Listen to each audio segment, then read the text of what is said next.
Aula 35 do curso React Essencial e Acelerado, título, o formato JSX, exemplo JSX, código 3. Então, terceira aula tratando o código da nossa aplicação. Então, a nossa aplicação app que contém esses três componentes. E nesta aula nós estamos interessados em olhar o código do componente Manager. Então, destacando aqui apenas o componente Manager, lembrando a cara dele. Então, o componente Manager, essencialmente, é o que? Ele é a cara da, digamos assim, a cara principal da nossa aplicação. Então, ele tem lá no topo o componente Display, que mostra quem é o usuário ativo. Logo abaixo tem o componente Selector, essencialmente com os dois botões para remover o usuário e inserir o usuário. E lá embaixo o componente Team, terceiro componente que ele agrega, e aí o Team, por sua vez, agrega os usuários. Mas Manager não tem nada a ver com User, né? Manager agrega os três componentes, Display, Selector, Team, acabou.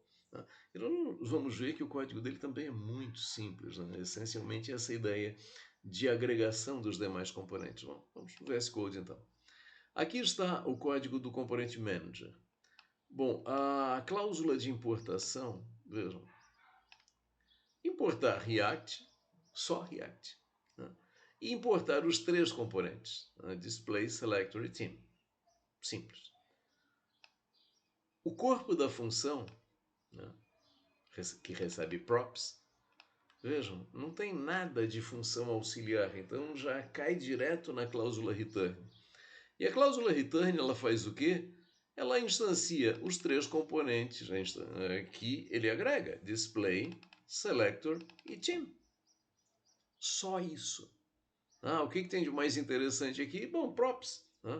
Para o componente display, ele passa como props, no props message, vejam, uma concatenação de strings. Usuário ativo mais o active user, que chega por props.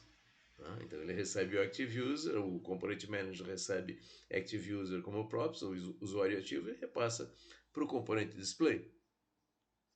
E o componente Selector, então aqueles dois botões logo abaixo do display, ele passa para ele o quê?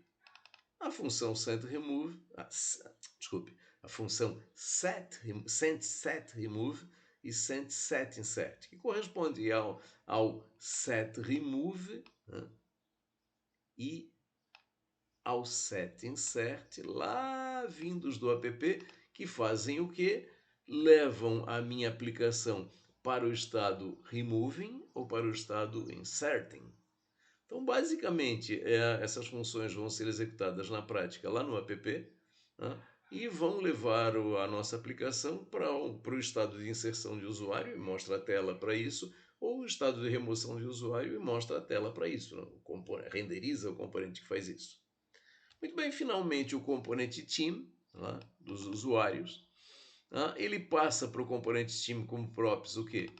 Os usuários, então o array de usuários que ele recebe de app ele repassa para Team, e a função setEnableUser, a função de habilitação de usuário que ele recebe do app, simplesmente repassa para Team. Então vejam, o que faz o componente Manager? Ele essencialmente renderiza os três componentes que ele agrega e repassa para cada um deles as props apropriadas que ele recebeu todas lá do componente app. Muito bem, essencialmente é isso. Nada mais a comentar sobre o componente Manager. Então, voltando para a nossa aplicação, para a nossa apresentação, fomos apresentados ao componente Manager e componentes tratados lá na seção 9.3 do nosso livro, e vamos ver os demais componentes então na próxima aula. E essa aula nós encerramos aqui.